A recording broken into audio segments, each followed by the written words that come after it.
Hi అండి, మరొక వీడియోతో నేనైతే మీ ముందుకు వచ్చేసా. వీడియో నచ్చితే లాస్ట్ వరకు చూసేయండి, లేదా మధ్యలోనే స్కిప్ చేసేయండి. వెజిటేబుల్స్ కట్ చేసుకుంటూ అయితే మాట్లాడేసుకుందాము. ఇక్కడ నేనేం చూపిస్తున్నానంటే, నేను స్టీల్ చాపింగ్ బోర్డ్ యూజ్ చేస్తున్నా అని చెప్తున్నా. నేను ఇది మీషోలో ఆర్డర్ పెట్టా, చాలా బాగుందండి క్వాలిటీ. ప్లాస్టిక్ చాపింగ్ బోర్డ్ అయితే అస్సలు యూజ్ చేయొద్దండి, హెల్త్ కి అయితే అస్సలు మంచిది కాదు.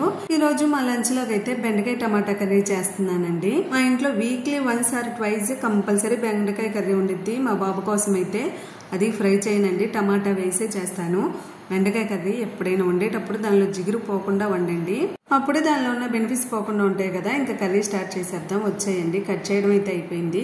ఇక్కడ చూస్తున్నారా, నేను అన్నం కూడా స్టీల్ గిన్నెలో యూజ్ చేస్తున్నా. ఇప్పుడు అల్యూమినియం గిన్నెలు వాడద్దు అంటున్నారు కదండి.